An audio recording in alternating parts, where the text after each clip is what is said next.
Welcome and thank you for joining us for today's webinar, Modern Managed File Transfer. Enjoy immediate benefits while laying a foundation for digital transformation.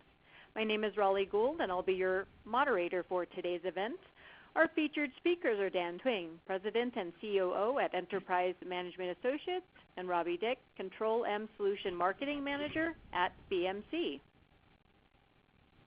Dan has over 25 years of experience in information systems, software development, and technology outsourcing. Dan focuses on all aspects of intelligent and automated management of IT. Robby has been involved with workload automation since 1995 in a variety of roles, including end user, administrator, pre-sales, technical, and solutions marketing. And before I hand things over to today's featured speakers, I wanted the audience to know that Dan and Robby will be dedicating the last 10 minutes or so of today's event to answering your questions. Feel free to log them anytime using the Q&A functionality.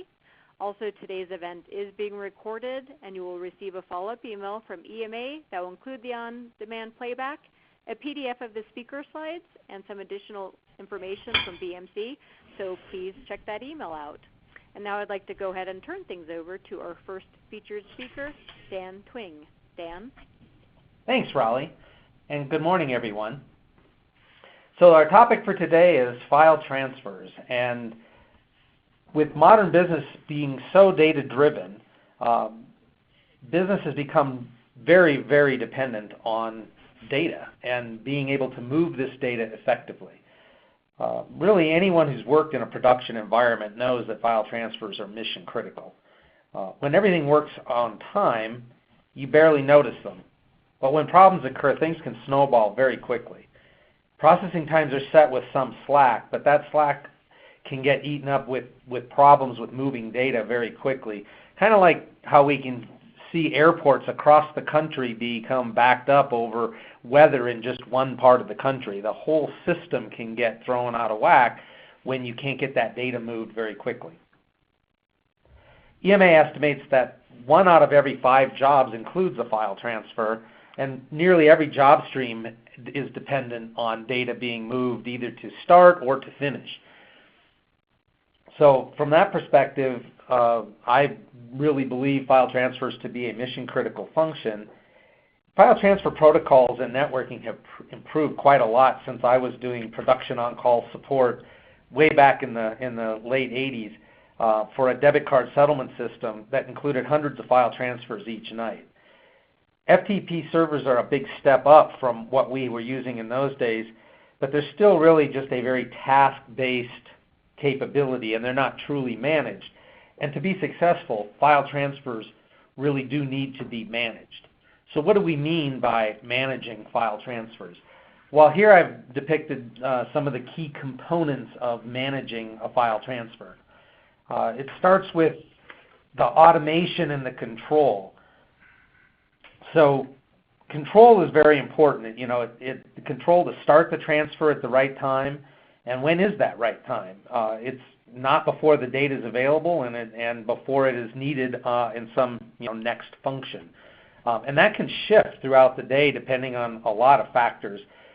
So having that control and awareness and automation around when to start it is very important. And things around like auto remediation and the ability to restart it automatically if there was a problem. Visibility is also very important. Monitoring the availability of files, the status and health of the transfer, the status of other dependencies, and reporting are key to smooth operations. To improve these functions, integration with the applications generating or using the data is also important. Managed file transfer systems can bring pre-existing integrations or include APIs that allow for these deeper integrations. Governance is also important. Audit logs of what took place and when and by who must be created, and security policies such as role-based permissions are important. Enterprise class operations really have to include managed file transfer tools to be effective. In thinking about that concept of what does it mean to be managed, I created this little graphic which sort of organizes my thoughts on the subject. File transfer servers provide that basic level of capabilities to have the actual protocol to move the data, the ability to connect to the network, and often will include encryption. When you start to manage that, I sort of demark that and go into that sort of managed file transfer type of server. And when you have those increased capabilities, the benefits I just discussed kind of accrue. So we'll come back to this chart a little bit later.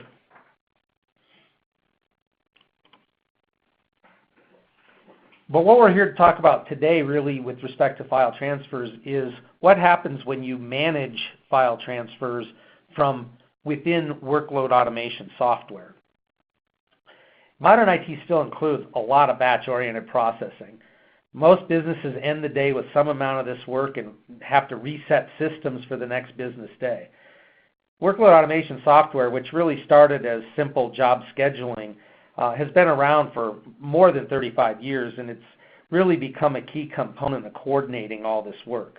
In recent years, workload automation has expanded to include a number of functions, one of those being natively included managed file transfer capabilities.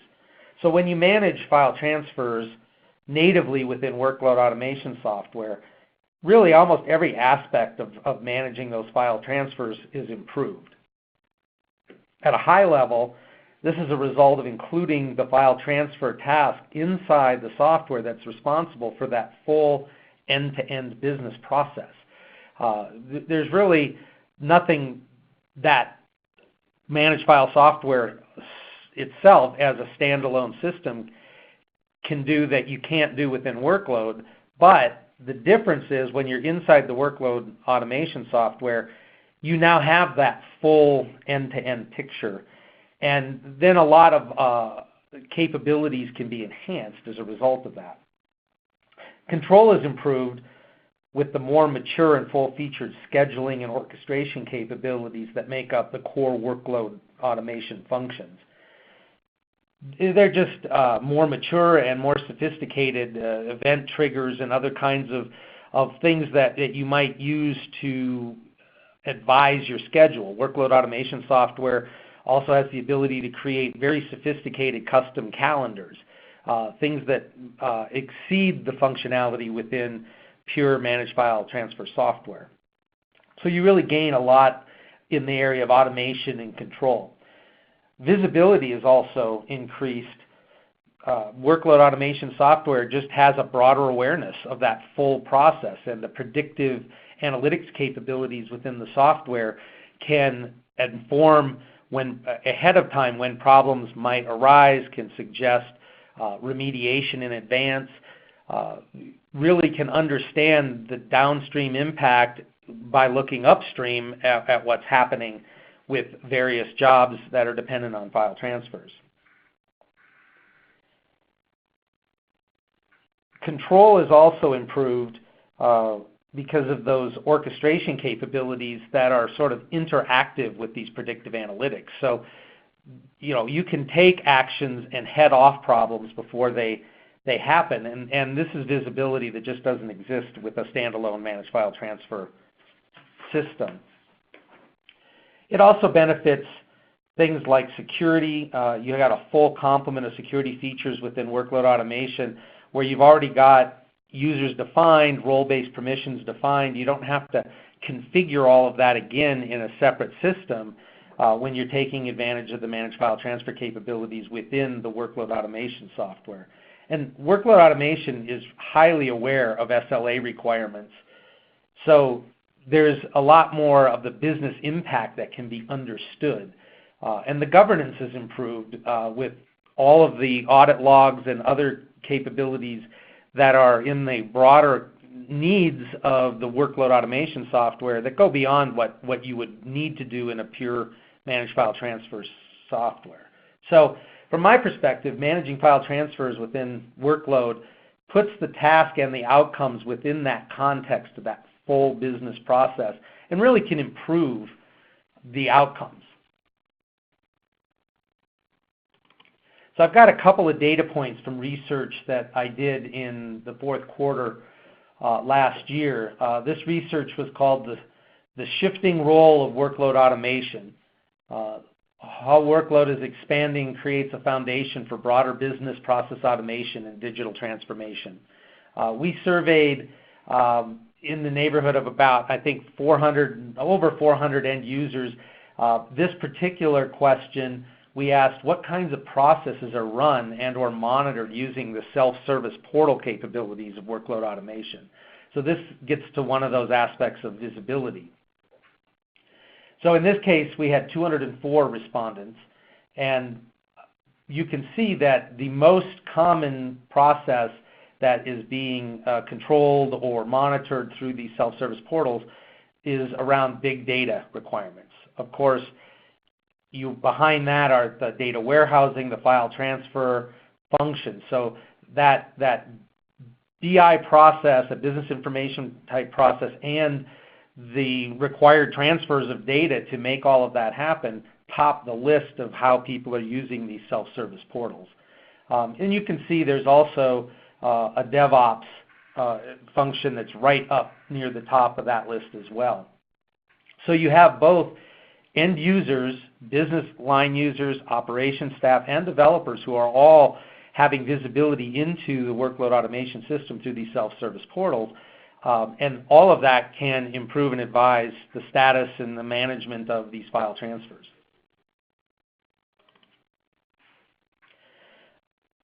Speaking more to those developer capabilities, another data point that we had from that study that's relevant here is we asked, are you familiar with the term jobs as code?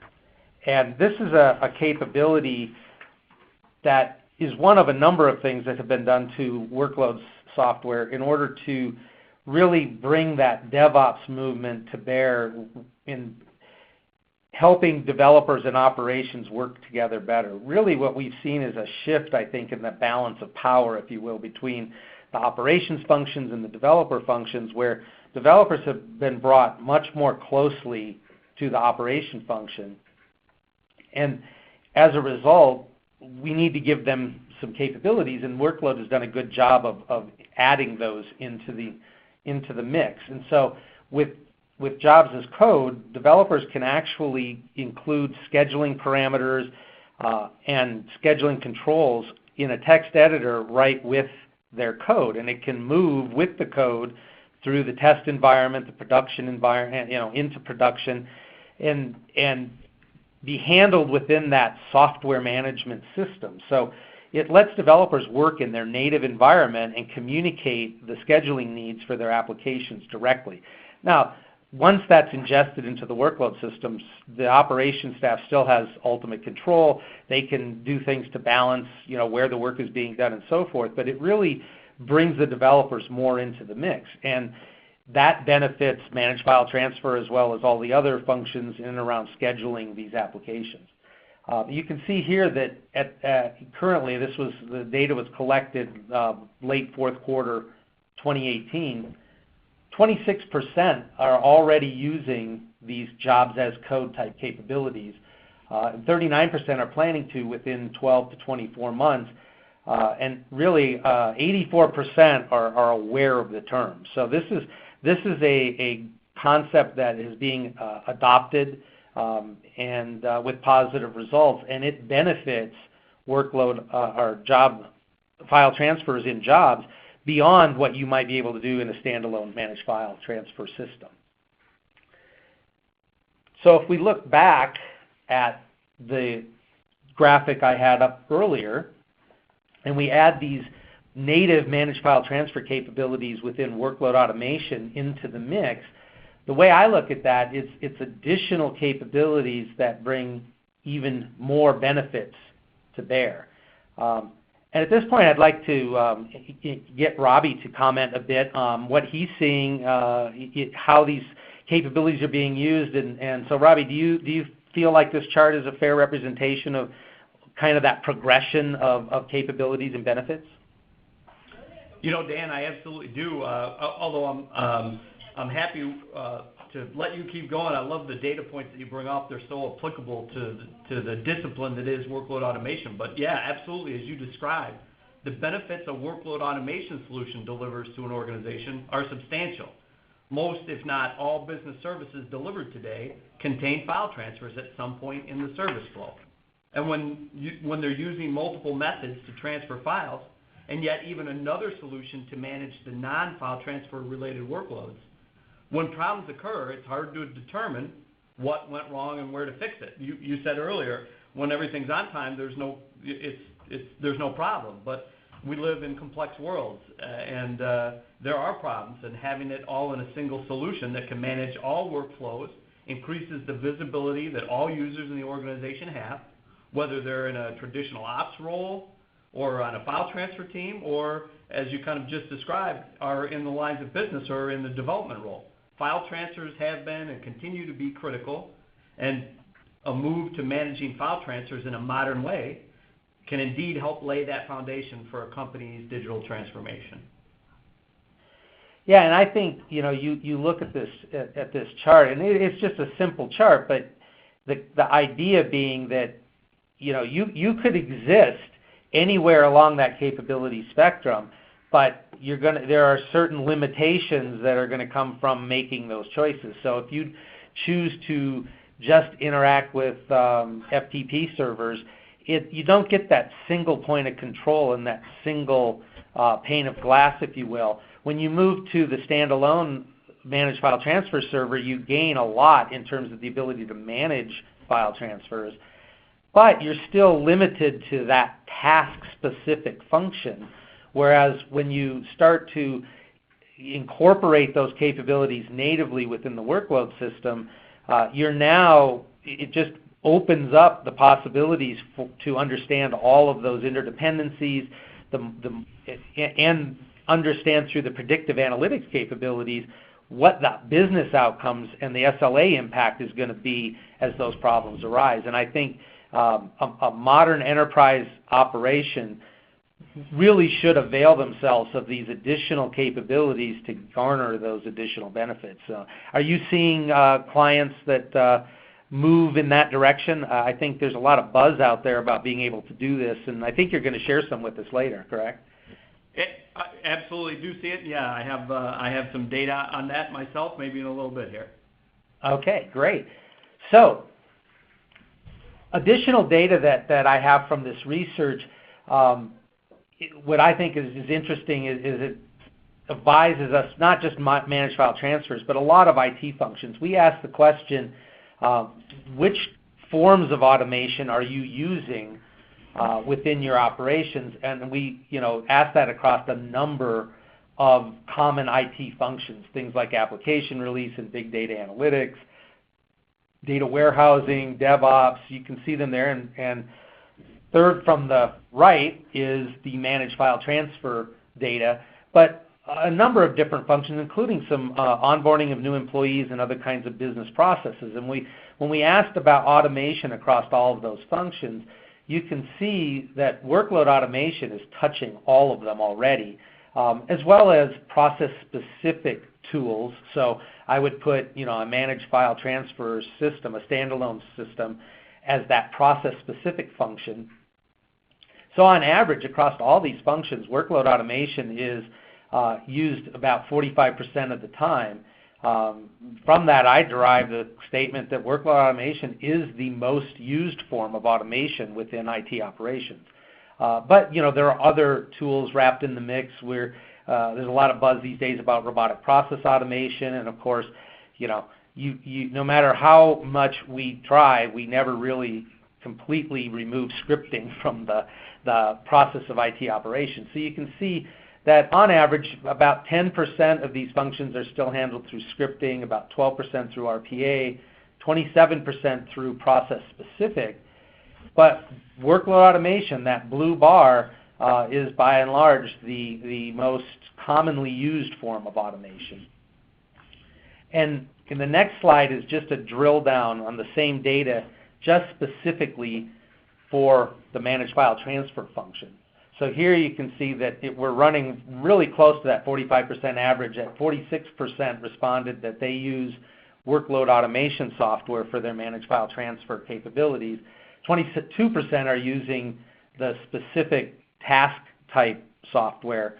And then there's a certain amount of scripting and RPA that's involved as well. Only 6% said that they're not really automating these file transfer capabilities. So, Robby, how does that data look compared to your experience? Well, I mean, it's spot on. About half of it warms my heart because, as you say here, about half are using workload automation to help them manage their file transfers. But that means the other half is not using workload automation.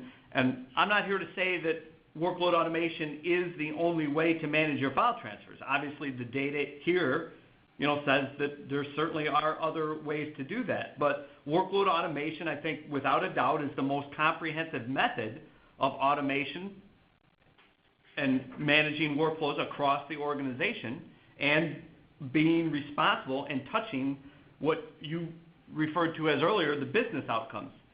I would challenge all the attendees today to try to think of just a single service that their company delivers. It's maybe hard to do because you probably deliver thousands or tens of thousands of business services to both internal and external customers. But try to think of one that doesn't involve at least a single file transfer, if not dozens or hundreds or thousands of file transfers. I've been doing this a long time, and I've had literally thousands of customer meetings. I cannot remember them all, absolutely not. But I cannot remember one where a customer didn't say they had file transfers that weren't significantly involved in every business service they manage. So, again, I love it. It is applicable and absolutely is in line with the customer meetings that I have on a regular basis. Great. And, this is research that I will be repeating again, I think probably late this year or early next year. So we'll continue to be building a trend line around this data. And I think I fully expect to see a progression where that workload automation software, that 46%, continues to go up. That's my expectation. And I know it's your hope, Robby, but is it also your expectation that we'll see more moving in that direction? It absolutely is. It's certainly my hope, but it absolutely is the case. Despite the fact, my story is, day one, computer one was invented. Day two, computer two was invented. Day three was the network between the two, and day four was likely a file transfer going between those two.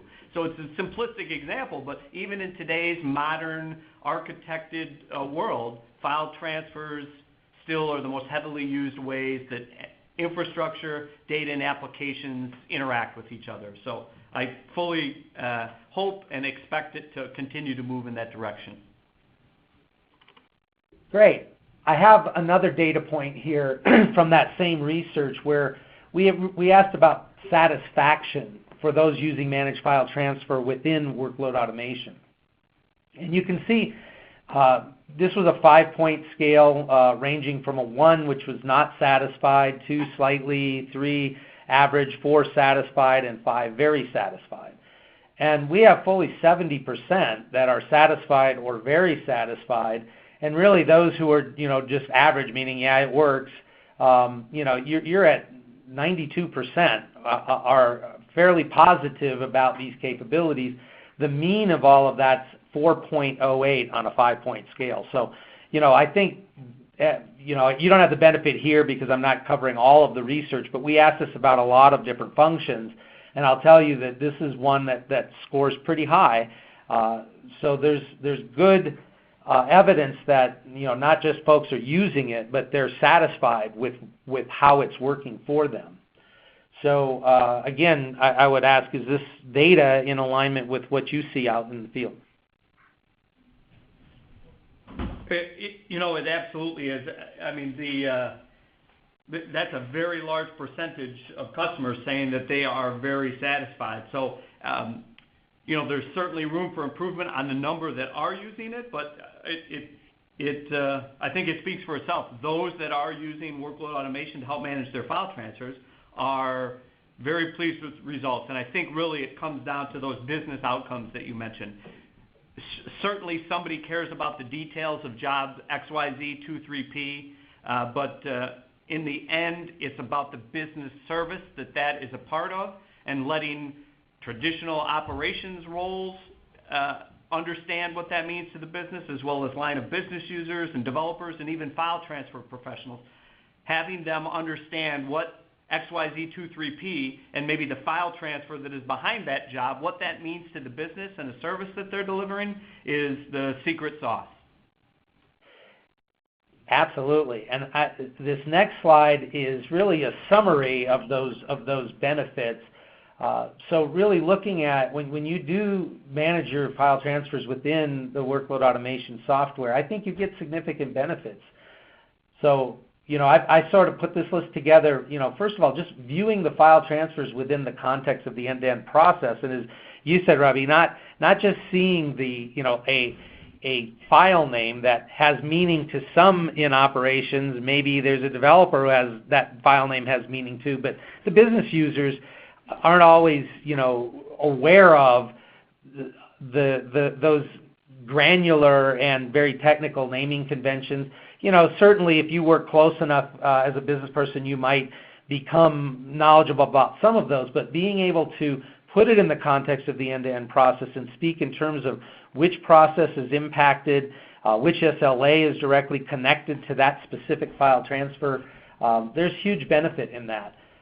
And that leads to the next point, which is really understanding what the outcomes are of the status of these transfers within the context of that broader end-to-end process, and then leveraging the predictive analytics capabilities of workloads so that you can see the problems coming and you can react before it becomes critical. Also leveraging those existing role-based security and the user experience.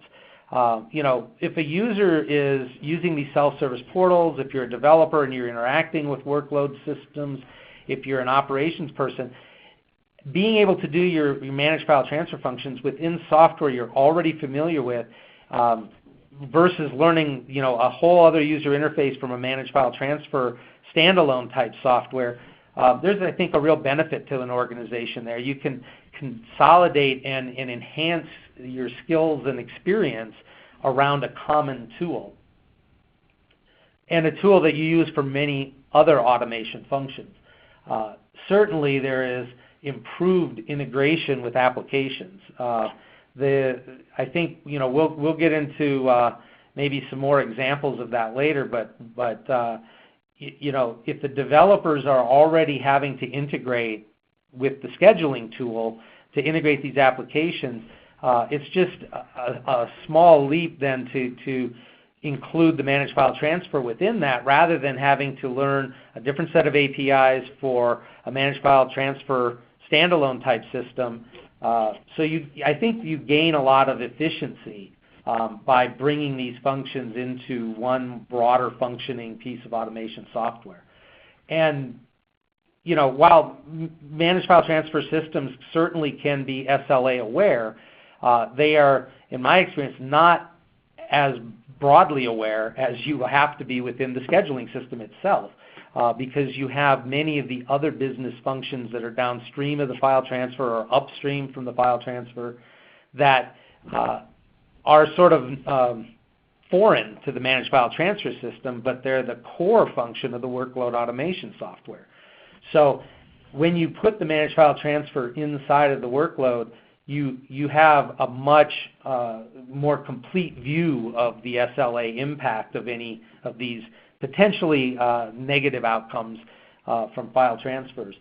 And finally, that I think all of these capabilities taken together really empower developers to accelerate digital transformation efforts. Everybody is working to digitize and do it faster. And so efficiencies that can be gained anywhere throughout that dev, test, move to production, operate in production, and then remediate any issues that might arise. All of those things are made more efficient, and those can be time stealers from your development team as you're trying to move into that new world view. You don't need them being drugged down with production problems. You want to make everything they do move faster and smoother, and this is one of many boxes you can tick to grease those skids, in my opinion. So we're going to talk, I think, more later about this idea of not just how does today get better in terms of operations and managing file transfers when you do it natively within workload, but how does it help you look to the future? So I have some additional research data that I'm going to share on some of those topics, but before we wrap up these functionality type discussions, I want to give Robby a chance to give us some very specific Control-M capabilities. I've been talking in broader terms about the market. Robby's the expert on the Control-M capabilities. So Robby, I'm going to turn it over to you.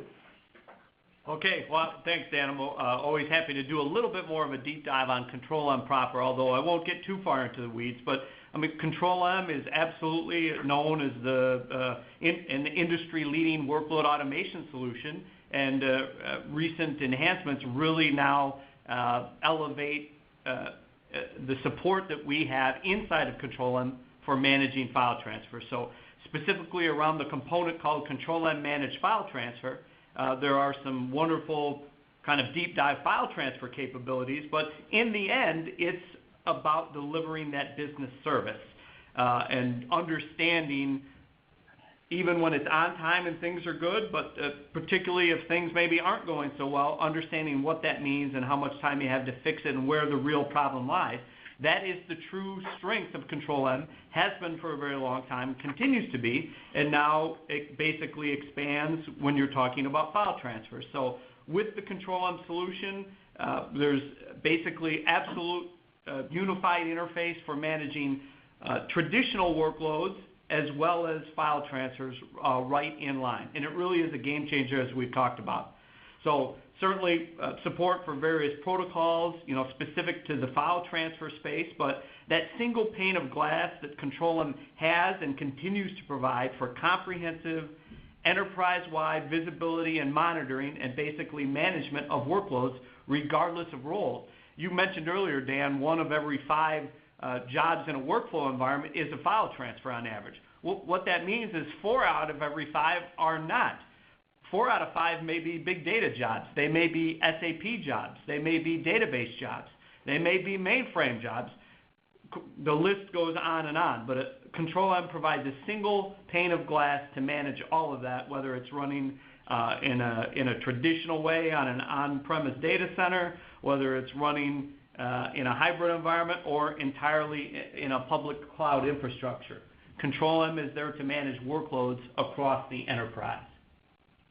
Now, it's hard to summarize thousands of customer meetings, and this fellow looks fairly happy, but basically his quote tells it all. He has an issue. They use one product to manage their traditional workflows and another separate product to manage file transfers, and that is a problem. It's a problem for IT operations that needs to manage and govern and provide some oversight on best practices across various applications, data, and infrastructure workflows in the organization. It's a problem for file transfer teams that are operating in a silo. It's absolutely a problem for a line of business user when there's multiple points of control, and especially when there's a problem that occurs, not knowing where the problem lies, where to start, and how to fix it. With Control-M, file transfers are managed in line with related non-file transfer workflows, and basically Control-M provides a view of the business service. How is my business doing? Of course, if job XYZ 23P is having an issue, there is the ability to kind of double click and see those details for those users that need to see it and ultimately fix it. But basically a complete view of the business service regardless of what underpins it, what workflows are there. All this is moot if there isn't some real file transfer chops available as well. And really in the last few years, Control-M has greatly enhanced the capabilities specifically around file transfer. So the ability to support not only internal but external file transfers with purpose-built components where you may have dozens or hundreds of external trading partners. a wide range of security and communication protocol support is needed. These capabilities are here today with Control-M and Control-M Managed File Transfer. If you're a developer, Dan, you mentioned it, and this is an area that really is changing in recent times, and enterprise workflow automation can be involved, and that's basically to bridge the gap between the operations side and the development side. And here I'm not talking about DevOps in general and complete software delivery lifecycle. I'm talking about the workflow parts of new or modified applications that the developers spend so much time on. Those applications have business processing and logic, and they have some workflow processing and logic that needs to occur, and that is a big effort today for developers, particularly around the workflow parts of it. So basically with Control-M's enhancements in our jobs as code philosophy, which you kind of talked about, it's talked about in the industry, and we take this very seriously at BMC with Control-M, to allow developers to be involved in a way that's and have APIs that are available to them that are natural for them to use when creating, modifying their workflows as it relates to the business applications they're working on, but in the end is still managed in a single compliant business service way by operations staff. This is what Control-M and Jobs as Code provides, including file transfer. So it really is important now more than ever to involve those developers, because as we all know, it's all about the applications these days. So it's very important. But that's just a little bit of a deep dive into Control-M and where we sit today. Dan? Great. Thanks, Robby. Yeah, and I think, those developer interactions are really important.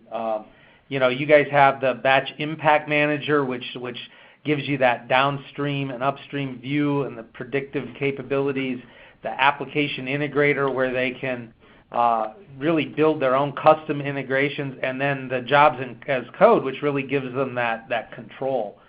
Again, I want to shift to that sort of idea of the efficiency that can be gained, because all of that power, as the developers have to learn it for the applications, why not leverage that for the managed file transfers as well? So I have some, looking back at some other data from my research in Q4, we asked some more broad questions around just the trends in automation. And so this was a statement that we asked the respondents to react to. Our use of automation is growing rapidly.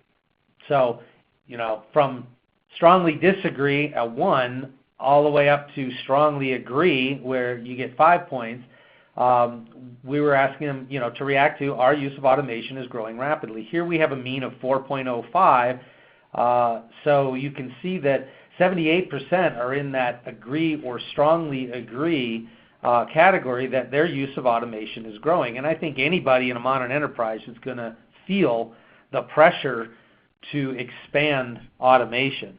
Robby, I would imagine that you're seeing this with your customers and your prospects as well. Absolutely. I'll say a few years ago, maybe more like 7 or 8 years ago, everybody thought they had taken care of automation in the prior few years, and it wasn't getting its due. I think it wasn't getting the attention it needed. But absolutely, in the last few years, I think that is it's being looked at again seriously, because people realize there are some modern solutions that have digitally transformed, or really more accurately say, allowed customers that need to do a digital transformation get involved with some modern automation again that's quite different than it was just a few years ago. Yeah, I feel like, I spent a lot of time in the 90s doing all kinds of things to improve business processes, improve the flow of data between customers and suppliers and so on. And we made a lot of progress in the 90s, but we didn't have the benefit of everybody carrying around, a computer in their hand, a phablet-type phone that gives them all kinds of capability and having constant connectivity. So the game just continues to change around automation, right? We push the envelope with what we have, but networking and end-user devices and end-user expectations have all, moved the bar to what it means to be automated. And so it's sort of, a never-ending chase, right? And we're making some major strides now that we didn't have the tools to do, 20 years ago. And, I'm sure in 15 years from now, people are going to be talking about, this push to go farther, right? But, it's always kind of comes back around. But we're in a major swing right now, and I think, we're seeing that.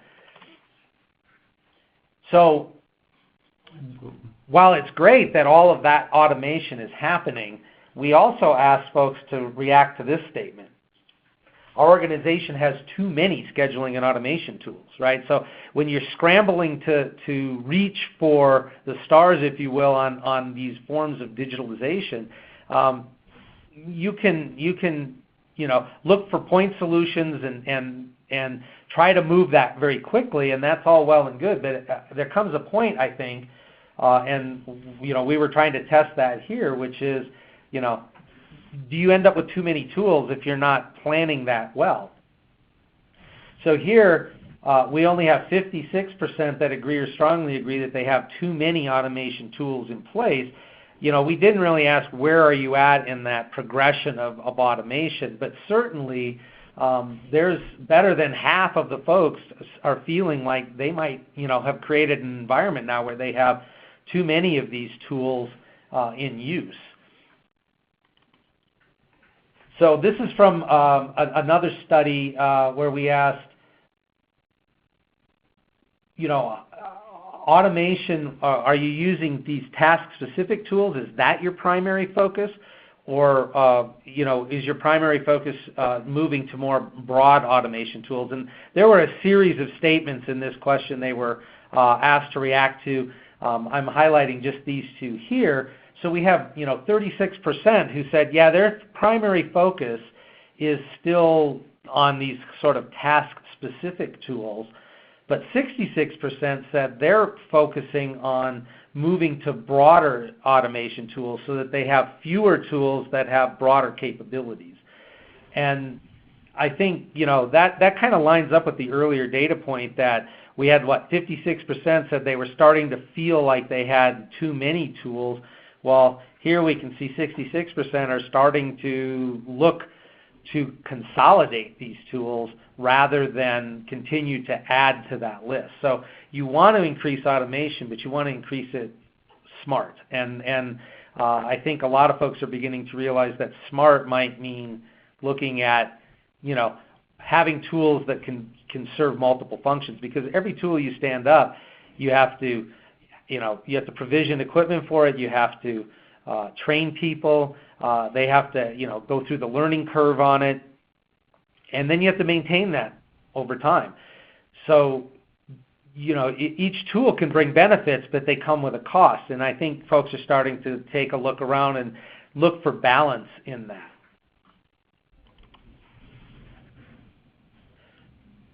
So another statement we asked is, our organization could be made more efficient by the consolidation of scheduling and automation tools. So do you think there are efficiencies to be gained? And here you can see 79% agree or strongly agree that they would gain efficiency by consolidating some of these tools. That's a pretty big number, and here again we have a mean at about 4.08. So we have a number of people, the majority, who do feel that there are efficiencies to be gained if you can find opportunities to bring these functions under more broader functioning tools. And I think we've really made the case in this presentation so far that that's really what happens when you bring managed file transfer within the broader automation tool, workload automation. You gain efficiencies, not because managed file transfer software itself isn't doing a good job. There are a lot of good products out there.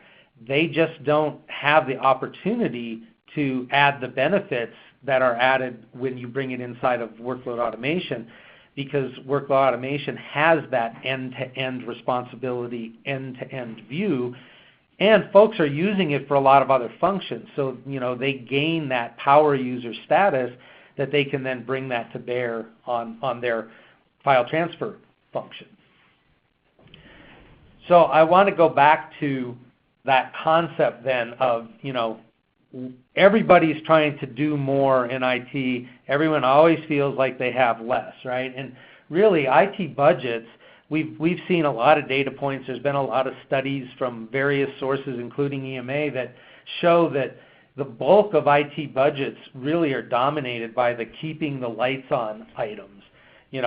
Growing staff, buying more storage, buying more server, improving networking. You all know where that money goes. And very few and precious dollars really get allocated to the new efforts. And when they do, then everyone around that new effort wants to protect that money and dedicate it to that function. I think sometimes what's lost is that you can't really benefit from some of these new capabilities if your underlying infrastructure isn't brought modern along with the modern things you're trying to do. And you might have to reevaluate how you're spending some of those funds that are allocated for the new thing and look at how is that new thing going to be benefited maybe by spending some of those dollars on the old stuff. So there's that never-ending struggle between investing in technology of today and tomorrow. I think that workload automation, having native managed file transfer capabilities, is one area where you can really make an investment in improving the now and the future with those same dollars. You get double the benefit because it makes life better now for everybody, which really frees the developers to focus on the digital transformation stuff and spend less time focusing on the problems and the issues, and just the work of bringing code from dev to test to production. All of that can be made smoother, and once it's in production, can be managed better. That's all time you don't get back if you don't take advantage of these capabilities. And I think Control-M is one tool that really provides that opportunity for those immediate benefits while empowering the developers to build those future technologies. And I know, Robby, this is a topic that's really important to you, and I think it's something you guys have really focused on with the product. So I'd love to hear your thoughts on those concepts.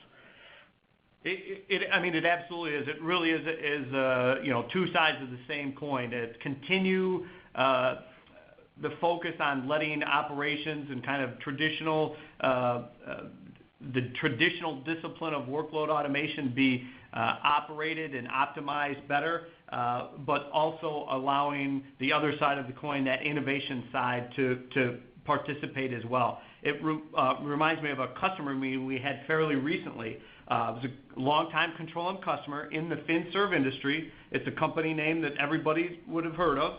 They're expanding their use of Control-M to include managing both internal and external file transfers. They're increasing their automation capabilities and improving their business service delivery, and using the savings that increased automation by using Control-M in its recent enhancements. They're using the savings provided and some of the benefits that exist to help accelerate their digital transformation. I know transformation is not easy. I live and breathe it with our customers really on a daily basis. I take their words to heart.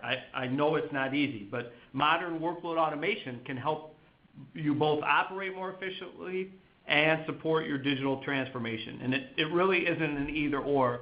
We realize you need to support both sides, and that's how we're developing and providing Control-M to help do just that.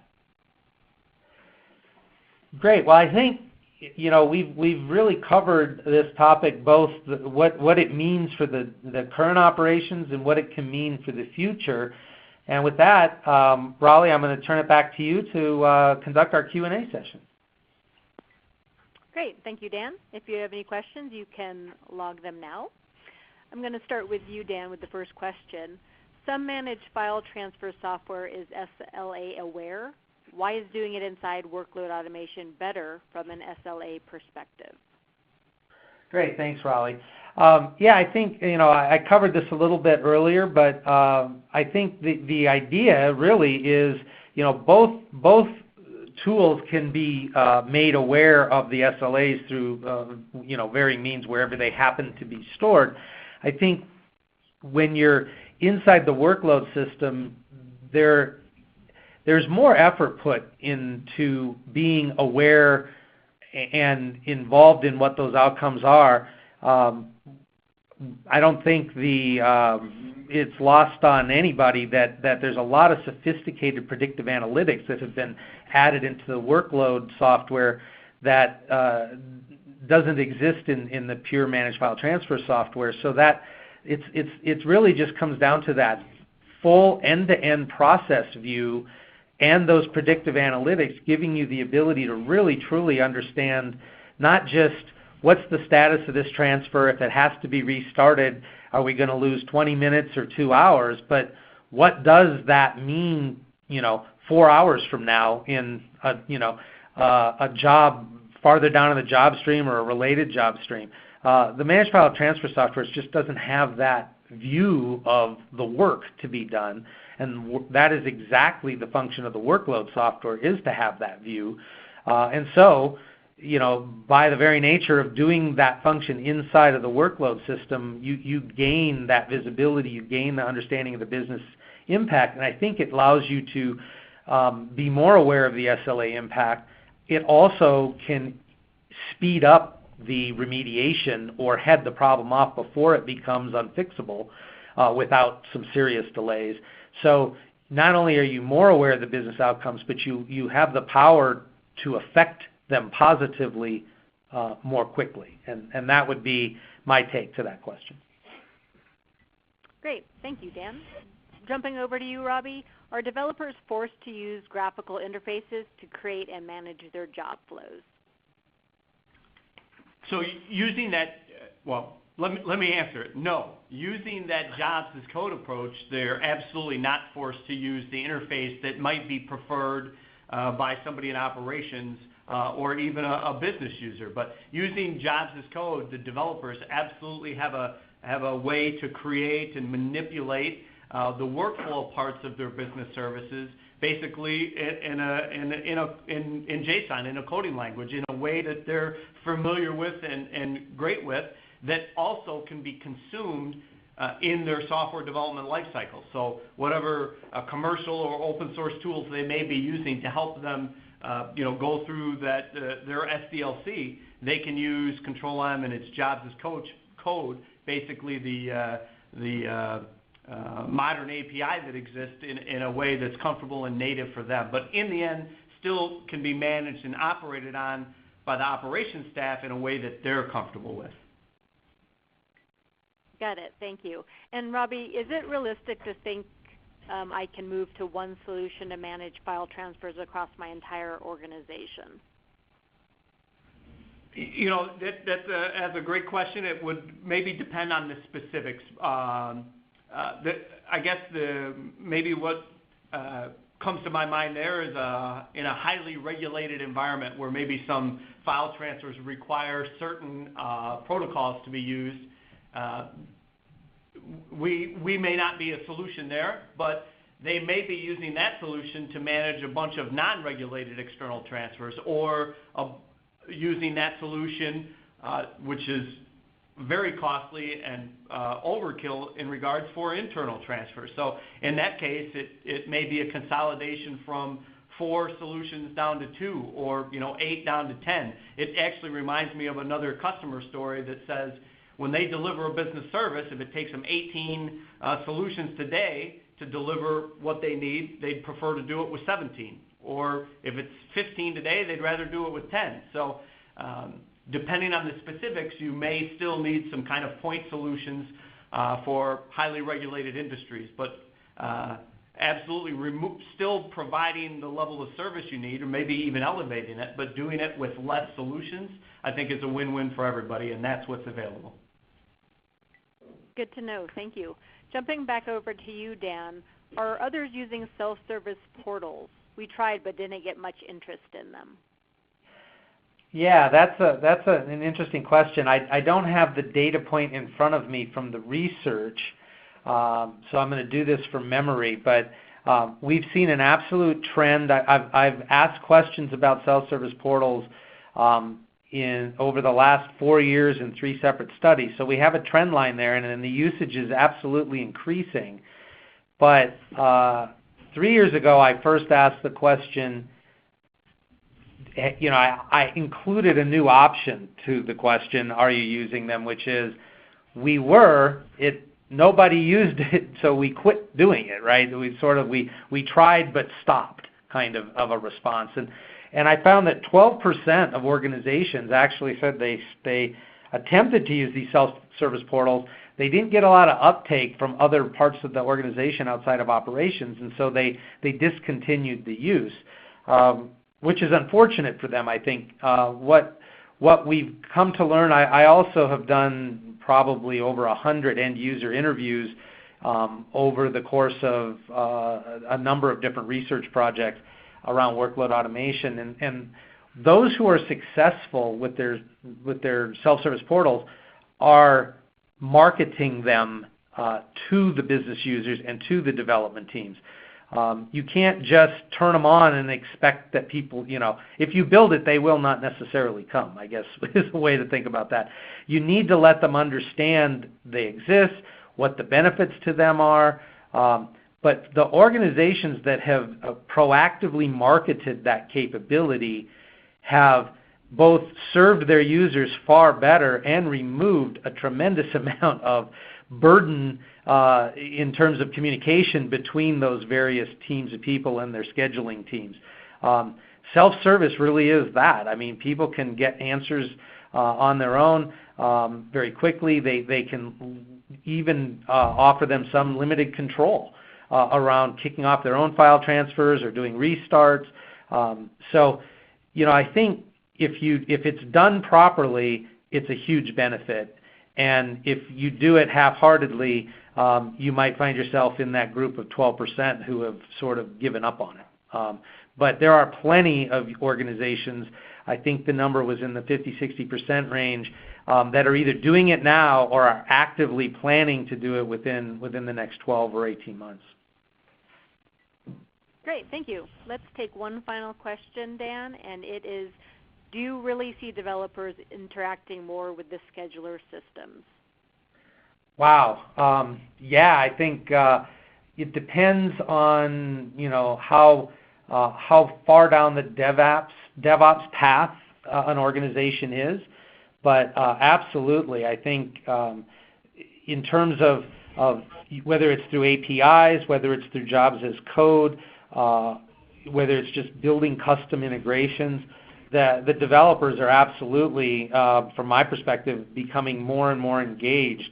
Robby, you may have some insights there as well. For those that are serious about, I would say delivering applications faster today than they have.